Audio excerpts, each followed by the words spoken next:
একদা একদিন মরু অঞ্চলে হযরত আলীর ছেলে হাসান ও হোসাইন, অন্যদিকে খলিফা ওমরের ছেলে আব্দুল্লাহ, তারা তিনজন একসাথে মসজিদে নববীর পাশে খেলা করছিলেন। তারা সকলেই সেই সময় শিশু বয়সী ছিল। শিশুরা খেলতে খেলতে কিন্তু অনেক সময় ঝগড়াঝাটি করেই থাকে। তাদের মধ্যেও এই একই ঘটনা ঘটে গেল। খেলা করতে করতে হোসাইন ও আব্দুল্লাহর মধ্যে তুমুল ঝগড়া লেগে গেল। এক পর্যায়ে হোসাইন রাদিয়াল্লাহু তাআলা আনহু রেগে গিয়ে আব্দুল্লাহকে বললেন, এই আব্দুল্লাহ, তুই তো গোলামের বাচ্চা গোলাম, তোর বাপ একটা গোলাম, তুই তার সন্তান না, তুই নিজেও তো একটা গোলাম। হোসাইন রাদিয়াল্লাহু তাআলা আনহুর এই কথা শুনে তখন আব্দুল্লাহ রেগে মেগে ফায়ার হয়ে গেল। তখন আব্দুল্লাহ হযরত হোসাইন রাদিয়াল্লাহু তাআলা আনহুকে উদ্দেশ্য করে বললেন, হোসাইন, তুমি আমাকে গোলামের বাচ্চা গোলাম বলেছো? তুমি কি ভুলে গেছো আমার বাবা বর্তমান মদিনার রাষ্ট্রপ্রধান এবং আমার বাবা মুসলিমদের আমিরুল মুমিনিন? তুমি তা জানা সত্ত্বেও তুমি কিভাবে আমাকে গোলামের বাচ্চা গোলাম বলেছো? তুমি আমাকে এমনটা একদমই বলতে পারো না। আমি আমার পিতার নিকট তোমার বিরুদ্ধে অভিযোগ দায়ের করব। এই কথাগুলো বলতে বলতে আব্দুল্লাহ তখন অনেক কান্নাকাটি করলো। শেষমেশ আব্দুল্লাহ মন খারাপ করে বাড়ির দিকে চলে যেতে লাগলেন। এদিকে হযরত হোসাইন রাদিয়াল্লাহু তাআলা আনহু আব্দুল্লাহকে এই কথা বলায় কোনো রকম বিচলিত হলেন না। তিনিও তখন তার বাড়ির নিকট চলে গেলেন। আব্দুল্লাহ যখন বাড়ির দিকে কান্না করতে করতে ফিরছিলেন, ঠিক সেই সময় ছেলেকে কান্নারত অবস্থায় দেখে খলিফা ওমর জিজ্ঞাসা করলেন, বাবা আব্দুল্লাহ, কি হয়েছে? তুমি কাঁদছো কেন? সেই সময় হযরত আব্দুল্লাহ রাদিয়াল্লাহু তাআলা আনহু কিছুটা বিচলিত হয়ে গেল। রাগে ফুঁসে তার আব্বাজানের সামনে দাঁড়িয়ে পড়ল। তখন হযরত আব্দুল্লাহ রাদিয়াল্লাহু তাআলা আনহু পিতা হযরত ওমর রাদিয়াল্লাহু তাআলা আনহুকে বললেন, আব্বাজান, হোসাইন আমাকে গালি দিয়েছে। সে বলেছে আমি নাকি গোলামের বাচ্চা গোলাম। আমাকে বলেছে তোর বাপ ওমর একটা গোলাম, তুই তার সন্তান, তুইও গোলাম, তুই গোলামের বাচ্চা গোলাম। আব্বাজান, আমি আপনার কাছে বিচার দায়ের করলাম, আপনি এর একটা সঠিক বিচার করে দিবেন, কেননা ন্যায় বিচার করা আপনার ইমানি দায়িত্ব। তখন হযরত ওমর রাদিয়াল্লাহু তাআলা আনহু ছেলের মুখের এমন কথা শুনে অনেক হতভম্ব হয়ে গেল। তখনই হযরত ওমর রাদিয়াল্লাহু তাআলা আনহু ছেলে হযরত আব্দুল্লাহ রাদিয়াল্লাহু তাআলা আনহুকে সঙ্গে নিয়ে সঙ্গে আলীর বাড়ির দিকে গেলেন এবং রেগে মেগে আলীকে ডাকতে থাকলেন। এক পর্যায়ে আলী তার বাড়ির ভেতর থেকে বেরিয়ে এলো। আলীকে তখন ডেকে হযরত ওমর রাদিয়াল্লাহু তাআলা আনহু বললেন, ভাই আলী, আমার ছেলে আব্দুল্লাহ তোমার ছেলে হোসাইনের বিরুদ্ধে একটি অভিযোগ দায়ের করেছে। এই অভিযোগটি সত্য না মিথ্যা আমি যাচাই করতে এসেছি। তোমার পুত্র হোসাইনকে ডাক দাও। হযরত আলী রাদিয়াল্লাহু তাআলা আনহু হোসাইনকে সামনে ডাক দিলেন। খলিফা ওমর রাদিয়াল্লাহু তাআলা আনহু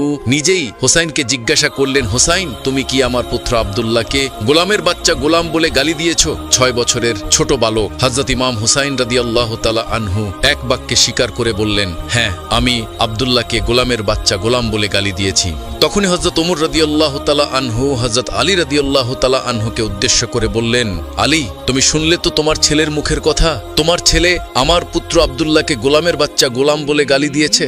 আগামীকাল জুম্বার নামাজ শেষে মসজিদে নববীতে তোমার ছেলে হোসাইনের বিচার করা হবে। সেই মসজিদে নববীর সকল মানুষের সামনে তোমার ছেলের বিচার করা হবে। তুমি এবং তোমার ছেলে হোসাইন মসজিদে নববীতে উপস্থিত থাকবে। পরের দিন ছিল জুম্মাবাত। জুম্বার নামাজ শেষ করে মসজিদের নববীর সামনে হাজার হাজার সাহাবী তখন উপস্থিত ছিলেন। জুম্মার দিনে সচরাচর সকলেই উপস্থিত থাকে। ঠিক সেই সময় হযরত ওমর রাদিয়াল্লাহু তাআলা আনহু বলে উঠলেন, হে আল্লাহর নবীর সাহাবীগণ, আজ কি মসজিদের নববীতে একটি বিচার সম্পূর্ণ করা হবে। ওই যে আলীর ছেলে হোসাইন আমার পুত্র আব্দুল্লাহকে গোলামের বাচ্চা গোলাম বলে গালি দিয়েছে। কেন আমার পুত্র আব্দুল্লাহকে গোলামের বাচ্চা গোলাম বলে গালি দিয়েছে, এর পক্ষে যদি সঠিক কোনো ব্যাখ্যা হোসাইন দিতে না পারে, তাহলে হোসাইনকে কঠিন শাস্তি পেতে হবে। এই কথা বলে হযরত ওমর রাদিয়াল্লাহু তাআলা আনহু সকল সাহাবীকে তার কথা জানিয়ে দিলেন। তারপর হযরত ওমর রাদিয়াল্লাহু তাআলা আনহুর এই কথা শোনার পর সাহাবীরা একে একে অপরকে বলতে লাগলেন, ওমরের বিচার তো বড় কঠিন বিচার। নিজের ছেলে আবু সাহামা সামান্য একটু মদ পান করে ছিলেন, সেই সময় সেই অপরাধে তাকে চাবুক মেরে হত্যা করেছে। এটাই হলো সেই ওমর। খলিফা ওমরের সেই চাবুকের আঘাত যদি হুসাইনের শরীরে পড়ে, আমরা নবীর সাহাবীরা কিছুতেই তা সহ্য করতে পারবো না। যেই হুসাইনের পা থেকে মাথা পর্যন্ত রাসূলুল্লাহ সাল্লাল্লাহু আলাইহি সাল্লাম চুম্বন খেয়েছেন, সেই হুসাইনের শরীরে ওমরের চাবুকের আঘাত পড়বে, আমরা নবীর সাহাবীরা তা কিছুতেই সহ্য করতে পারবো না। সেই সময় উপস্থিত থাকা সকল সাহাবীদের মধ্যে একটি গুঞ্জন তৈরি হয়ে গেল। সকলেই একটি হতভম্ব হয়ে গেল। উপস্থিত সকল সাহাবী সাহাবী হযরত ওমর রাদিয়াল্লাহু তাআলা আনহুর উদ্দেশ্য করে বললেন, ইয়া আমিরুল মুমিনিন, খলিফাতুল মুসলিমিন, আপনি সব সময় কোরআন এবং হাদিস দিয়ে সমাজের বিচার কার্য সম্পন্ন করেছেন। আমরা নবীর সাহাবীগণ কোনোদিন কোনো বিচারের বিরুদ্ধে আপিল করেনি। আমরা নবীর সাহাবীগণ আজকে এই বিচারের বিরুদ্ধে আপিল করছি। হোসাইনের বিচারটি কি না করলে হয় না? উপস্থিত সাহাবীদের কথা শুনে হযরত ওমর রাদিয়াল্লাহু তাআলা আনহু হতভম্ব হয়ে গেলেন। তখন হযরত ওমর রাদিয়াল্লাহু তাআলা আনহু তাদের উদ্দেশ্য করে বললেন, হে আল্লাহর নবীর সাহাবীগণ, কিয়ামতের দিন হাসরের ময়দানে আমি ওমর যখন আল্লাহর কাঠগড়ায় ধরা খেয়ে যাব, আল্লাহ তাআলা যখন আমাকে ডেকে বলবেন, ওমর, তুমি নাকি সমাজের ন্যায় বিচার প্রতিষ্ঠা করেছিলে, কিন্তু তোমার ছেলে আব্দুল্লাহ তোমাকে একটি বিচার দিয়েছিল। হোসাইন নবীর নাতি হবার কারণে তুমি সেই বিচারটি সম্পন্ন করনি। হে আল্লাহর নবীর সাহাবীগণ, সেই দিন আসামির কাঠগড়ায় কি তোমরা আমার পরিবর্তে দাঁড়িয়ে আল্লাহর কাছে এই জবাবটি দিতে পারবে? আমি জানি তোমরা কেউ এই জবাব দিতে পারবে না। অতএব আমাকে হকের উপর অটল থেকে প্রতিটি বিচার ন্যায়ভাবে সম্পন্ন করতে হবে। হোসাইনের এই বিচারটিও আমাকে সম্পন্ন করতে হবে। মসজিদে নববীর সামনে হাজার হাজার সাহাবী তখন উপস্থিত ছিল। তখন তারা সবাই একে অপরের সাথে কথা বলতেছিল। হযরত হোসাইন রাদিয়াল্লাহু তাআলা আনহুর বিচার হবে এইটা যেন তারা মেনেই নিতে পারছিলেন না। সকলের চোখ দিয়ে তখন দরদর করে পানি পড়ছিল এবং সকলের মনে সেই সময় একটাই ভাবনা ছিল, ওমরের বিচার বড় কঠিন বিচার। এই ওমরের চাবুকের আঘাত হোসাইনের শরীরে পড়বে, আমরা নবীর সাহাবীরা তা কি করে সইব? ঠিক তখনই হযরত ওমর রাদিয়াল্লাহু তাআলা আনহু হযরত হোসাইন রাদিয়াল্লাহু তাআলা আনহুকে সামনে ডাকলেন এবং তখন হোসাইন রাদিয়াল্লাহু তাআলা আনহুকে হযরত ওমর রাদিয়াল্লাহু তাআলা আনহু বললেন, তুমি যে আব্দুল্লাহকে গোলামের বাচ্চা গোলাম বলে গালি দিয়েছ, যদি তোমার এই কথার পক্ষে উপযুক্ত ব্যাখ্যা না দিতে পারো তাহলে তোমাকে কঠিন শাস্তি দেওয়া হবে। 6 বছরের ছোট্ট বালক ইমাম হোসাইন রাদিয়াল্লাহু তাআলা আনহু তখন বলে উঠলেন, ইয়া আমিরুল মুমিনিন, খলিফাতুল মুসলিমিন, আজকে আপনি অর্ধেক পৃথিবীর শাসক হয়েছেন, মুসলমানদের আমিরুল মুমিনিন হয়েছেন, কিন্তু আপনি কি অস্বীকার করতে পারবেন আপনি আমার নানার গোলাম ছিলেন না? আমি হোসাইন দেখেছি, আমার নানা যখন অজু করার জন্য এগিয়ে আসতেন, আপনি ওমর পানির পাত্র নিয়ে তখন দাঁড়িয়ে থাকতেন আমার নানাকে সেই সময় পানি দেওয়ার জন্য। আমি হোসাইন দেখেছি, আমার নানা যখন নামাজ শেষ করে মসজিদে নববী থেকে বের হতেন, আপনি ওমর আমার নানার জুতা নিয়ে তখন দাঁড়িয়ে থাকতেন আমার নানাকে তখন জুতাটি পরিয়ে দেওয়ার জন্য। আমি হোসাইন দেখেছি, আমার নানা যখন ঘোড়ায় চড়ে কোথাও সফরে যেতেন, আপনি ওমর আমার নানার ঘোড়ার লাগাম ধরে টেনে টেনে নিয়ে যেতেন। আপনি ওমর কি অস্বীকার করতে পারবেন আপনি আমার নানার গোলাম ছিলেন না? তখন হযরত হোসাইন রাদিয়াল্লাহু তাআলা আনহুর এই কথাগুলো শুনে এক মুহূর্তের মধ্যেই সবকিছু যেন নিস্তব্ধ হয়ে গেল। মসজিদে নববীর সামনে উপস্থিত হাজার হাজার সাহাবী এবং হযরত ওমর রাদিয়াল্লাহু তাআলা আনহুর চোখ দিয়ে তখন দরদর করে পানি পড়তে লাগলো। তখন হযরত ওমর রাদিয়াল্লাহু তাআলা আনহু ছোট্ট বাচ্চার মতো ফুপিয়ে ফুপিয়ে কাঁদতে লাগলেন এবং সেই সময় হযরত হোসাইন রাদিয়াল্লাহু তাআলা আনহুকে বললেন, বাবা হোসাইন, তুমি কি কোনো কাগজে লিখে দিতে পারবে আমার নানা মুহাম্মদুর রাসূলুল্লাহর গোলাম ছিল খলিফা ওমর? তখন হযরত হোসেন রাদিয়াল্লাহু তাআলা আনহু হযরত ওমর রাদিয়াল্লাহু তাআলা আনহুকে বললেন, হ্যাঁ, আমি অবশ্যই লিখে দিতে পারবো। হযরত হোসাইন রাদিয়াল্লাহু তাআলা আনহু তখন একটি কাগজে লিখে দিলেন, আমার নানা মুহাম্মদুর রাসূলুল্লাহর গোলাম ছিল ওমর খলিফা। ওমর রাদিয়াল্লাহু তাআলা আনহু সেই কাগজের টুকরাটি হাতে নিয়ে মসজিদে নববীর সামনে উপস্থিত সকল সাহাবীদের উদ্দেশ্যে করে বললেন, হে আল্লাহর নবীর সাহাবীগণ, এই পৃথিবীতে আমি একদিন যখন থাকব না, আমি যখন ইন্তেকাল করব, আমার কাফনের কাপড়ের ভিতরে তোমরা এই কাগজের টুকরা প্রবেশ করিয়ে দিবে। কিয়ামতের দিন হাসরের ময়দানে আমি ওমর যখন আল্লাহ তাআলার কাঠগড়ায় দাঁড়িয়ে যাব, আমি ওমরের সারা জীবনের কোনো নেক আমল যদি আল্লাহর কাছে গ্রহণযোগ্য না হয়,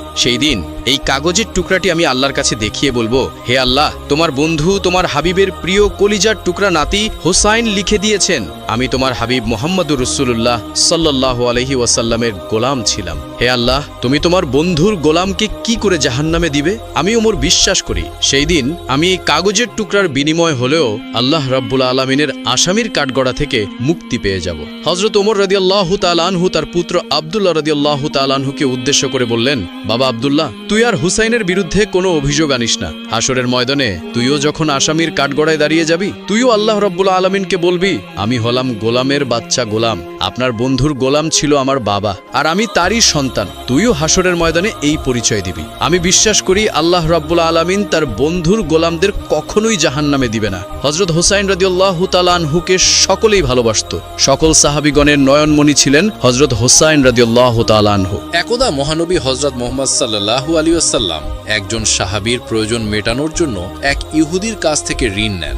ঋণ গ্রহণের সময় কথা ছিল সঠিক সময়ের মধ্যে ঋণ ফেরত দিতে হবে। তাই নবীজি সাল্লাল্লাহু আলাইহি ওয়াসাল্লাম সেই ইহুদিকে একটি তারিখের কথা বললেন যে তারিখে তিনি ঋণ ফেরত দেবেন। এই ঘটনার কিছুদিন পর একদিন নবীজি সাল্লাল্লাহু আলাইহি ওয়াসাল্লাম সাহাবীদেরকে নিয়ে একটি জানাজা থেকে ফিরছিলেন। তখন তার সাথে ছিলেন হযরত আবু বকর এবং ওমর রাদিয়াল্লাহু তাআলা আনহুর মতো মহান সাহাবী। ঠিক সেই সময় ওই ইহুদি লোকটি নবীজি সাল্লাল্লাহু আলাইহি ওয়াসাল্লামের গলার চাদর ধরে রাগত স্বরে এবং অভদ্র ভাষায় বলল, ও মুহাম্মদ, আমার কাছ থেকে যে ঋণ নিয়েছিলে সেই অর্থ কোথায়? আমি তো তোমার পরিবারকে চিনি, ঋণ নিলে তোমাদের আর কোনো খবর থাকে না। নবীজি সাল্লাল্লাহু আলাইহি সাল্লাম এর সঙ্গে ছিলেন মদিনার রাষ্ট্রের রাষ্ট্রপ্রধান। তার কথায় সাহাবীরা নিজেদের জীবনও পর্যন্ত দিয়ে দিতে পারেন। তিনি যদি সাহাবীদেরকে একটু ইশারা দেন তাহলে সাহাবীরা তার গর্দন উড়িয়ে ফেলবেন। নবীজি সাল্লাল্লাহু আলাইহি সাল্লামকে সবার সামনে এত বড় অপমান করা হলো, অথচ ঋণ পরিশোধের যে তারিখ দেওয়া হয়েছিল সেটা এখনো বাকি আছে। ওমর রাদিয়াল্লাহু তাআলা আনহু তিনি সহ্য করতে পারলেন না।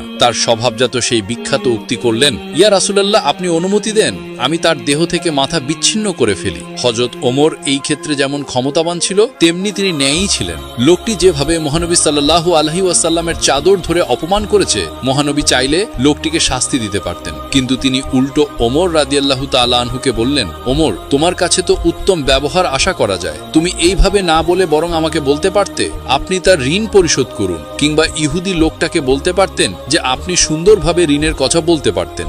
অসুন্দরের জবাব সুন্দর দ্বারা, অউত্তমের জবাব কিভাবে উত্তম দ্বারা দিতে হয় সেটা নবীজি সাল্লাল্লাহু আলাইহি সাল্লাম ওমর রাদিয়াল্লাহু তাআলা আনহু সহ উপস্থিত সাহাবীদেরকে শিখালেন। অতঃপর রাসূল সাল্লাল্লাহু আলাইহি সাল্লাম ওমর রাদিয়াল্লাহু তাআলা আনহুকে নির্দেশ দিলেন, ওমর যাও, তার সাথে এবং তাকে তার ঋণ পরিশোধের পর আরো 32 কেজি খেজুর দিও, কারণ তুমি তাকে ভয় দেখিয়েছো। ওমর রাদিয়াল্লাহু তাআলা আনহু ইহুদিকে সাথে নিয়ে গেলেন এবং তাকে তার প্রাপ্য ঋণ প্রদান করলেন এবং সাথে আরো 32 কেজির মতো খেজুর দিলেন। এমন ঘটনার পর ইহুদি তো অবাক, একে তো সে সময়ের আগে পাওনা দাবি করেছে, তার উপরে সবার সামনে নবীজি সাল্লাল্লাহু আলাইহি সাল্লামকে অপমান করেছে, তবুও নবীজি সাল্লাল্লাহু আলাইহি সাল্লাম তাকে তার পাওনা দিলেন এবং সাথে দিচ্ছেন আরো 32 কেজি খেজুর। তাই সেই ইহুদি জিজ্ঞাসা করলো, অতিরিক্ত এগুলো কেন?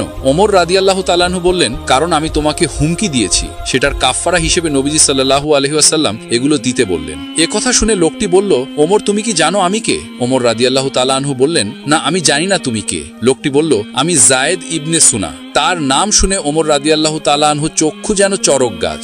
যায়েদ ইবনে সুনা মদিনার সে বিখ্যাত ইহুদিরা ভাই। ওমর রাদিয়াল্লাহু তাআলা আনহু তার নাম জানতেন, কিন্তু তিনি যে ওই ব্যক্তি সেটা তিনি জানতেন না। যায়েদ ইবনে সুনা বললেন, হ্যাঁ, আমি সেই ইহুদি রাবাই। আমাদের ধর্মগ্রন্থ অনুযায়ী মুহাম্মদের নবী হবার প্রমাণের যত ভবিষ্যৎবাণী পাওয়া যায় সবগুলোই আমি তার মধ্যে পেয়েছি। শুধু দুটো বিষয়ের পরীক্ষা করার বাকি ছিল। সেই দুটো ছিল, মুহাম্মদকে কেউ রাগালে তিনি সহনশীলতা দেখাবেন, কোনো মূর্খ তার কাছে এসে মূর্খের মতো আচরণ করলে তিনি বরং সেই মূর্খের সাথে ভালো আচরণ করবেন, অর্থাৎ তিনি মন্দের জবাব ভালোর মাধ্যমে দেবেন এবং অনুত্তমের জবাব তিনি উত্তমের মাধ্যমে দেবেন। যায়েদ ইবনে সুনা নবীজি সাল্লাল্লাহু আলাইহি ওয়াসাল্লামের মধ্যে সেই দুটো গুণই এবার দেখতে পেলেন। তিনি নবীজি সাল্লাল্লাহু আলাইহি ওয়াসাল্লামকে রাগানো সত্ত্বেও নবীজি সাল্লাল্লাহু আলাইহি ওয়াসাল্লাম তার সাথে রাগ করেননি, উল্টো তার পাওনা অর্থের বিনিময়ে তাকে বেশি দিয়েছেন। এবার যায়েদ ইবনে সুনা বললেন, ওমর, তুমি সাক্ষী থাকো, আমি আল্লাহকে আমার রব হিসাবে, ইসলামকে আমার ধর্ম হিসাবে এবং মুহাম্মদ রাসূলুল্লাহ সাল্লাল্লাহু আলাইহি ওয়াসাল্লামকে আমার নবী হিসাবে মেনে নিলাম। আমার অনেক সম্পদ আছে, আমি আমার অর্ধেক সম্পদ ইসলামের পথে দান করে দিলাম।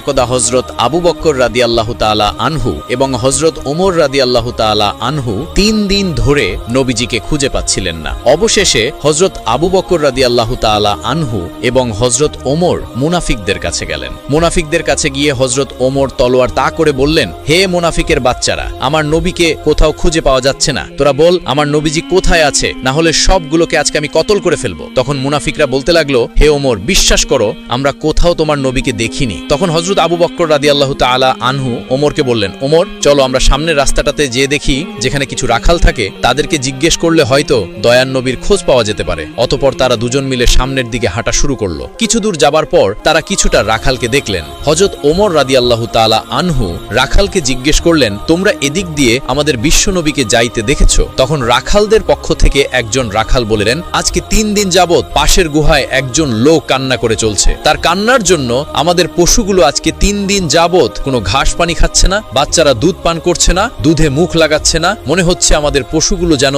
3 দিন ধরে কান্না করছে। ভাই, তোমরা তোমাদের লোককে নিয়ে যাও, তাইলে হয়তো আমাদের পশুগুলো আগের মতো খাবার খাওয়া শুরু করবে। এবার হযরত আবু বকর রাদিয়াল্লাহু তাআলা আনহু হযরত ওমরকে বললেন, ওমর, যার কান্না শুনে পশু পাখিরা পর্যন্ত খাওয়া দাওয়া ছেড়ে দিয়েছে, সে আর কেউই হবে না, তিনি আমাদের নবী হযরত মুহাম্মদ সাল্লাল্লাহু আলাইহি ওয়াসাল্লাম হবে। তখন হযরত আবু বকর নবীর খোঁজে গুহার দিকে চললেন। আবু বকর এবং হযরত ওমর রাদিয়াল্লাহু তাআলা আনহু গুহার মধ্যে গিয়ে দেখলেন আমাদের নবী সেজদায় পড়ে উম্মতি উম্মতি বলে কান্না করছে। এবার হযরতে ওমর রাদিয়াল্লাহু তাআলা আনহু নবীকে উদ্দেশ্য করে বললেন, ইয়া রাসূলুল্লাহ, আমরা আজকে 3 দিন যাবত আপনাকে খুঁজতে খুঁজতে হয়রান হয়ে গিয়েছি। নবী গো, আপনি এখানে উম্মতের জন্য কান্না করছেন, আমরা তো আপনার খুঁজে পাগল হয়ে গিয়েছি। ইয়া রাসূলুল্লাহ, আপনি উঠুন, আমরা আপনাকে নিতে এসেছি। বিশ্বনবী সাজদা থেকে মাথা উঠালেন না। তারপর হযরতে আবু বকর রাদিয়াল্লাহু তাআলা আনহু বিশ্বনবীকে বললেন, ইয়া রাসূলুল্লাহ, আপনি উম্মতের জন্য এত কান্না করতেছেন, হুজুর আপনি মাথা উঠান। আমি আবু বকর তামাম জিন্দেগীর ইবাদতগুলো আপনার উম্মতের জন্য সঁপে দিলাম,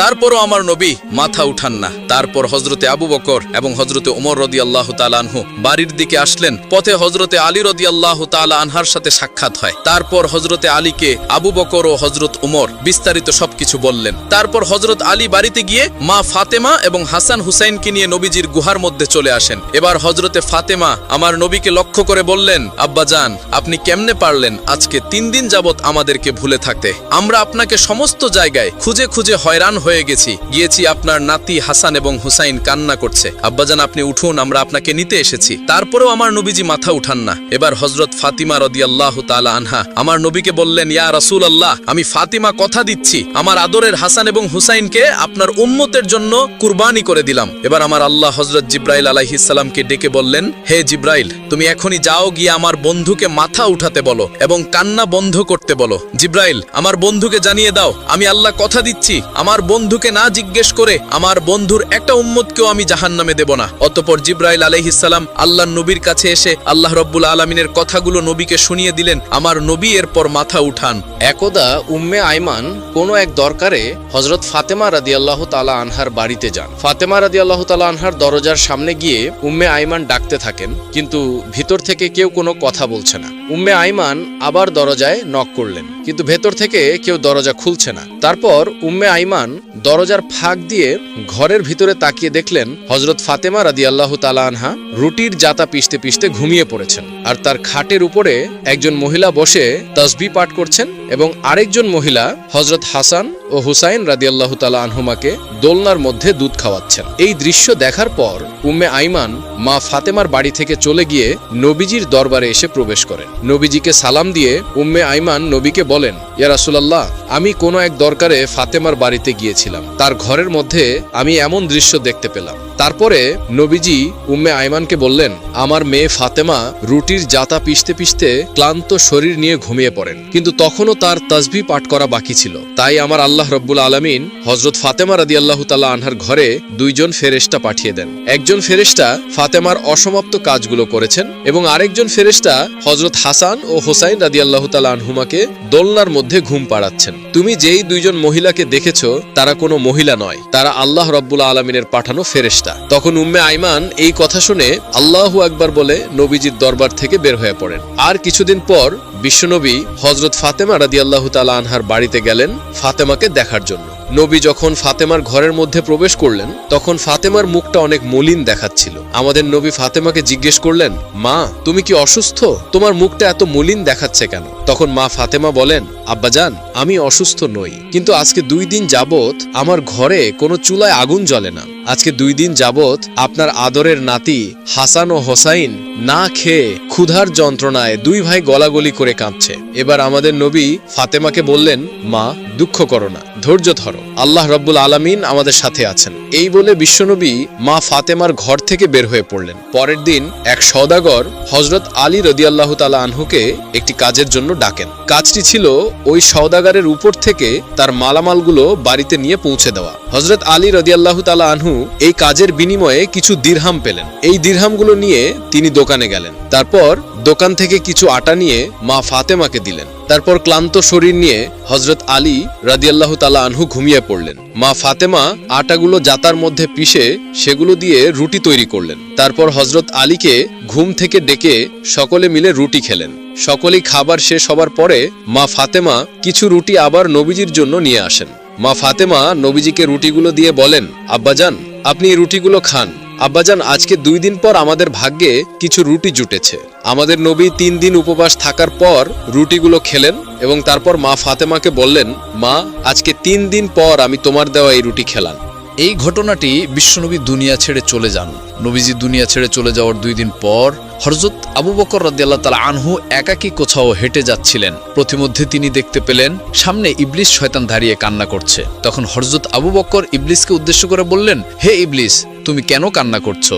এখন তো তোমার খুশির দিন, বিশ্বনবী দুনিয়া ছেড়ে চলে গিয়েছে। তারপর ইবলিস হযরত আবু বকর রাদিয়াল্লাহু তাআলা আনহুকে উদ্দেশ্য করে বললেন, ভাই আবু বকর, নবীজি দুনিয়া ছেড়ে চলে যাওয়ার কারণে আমি ইবলিসও বিস্মিত হয়েছি।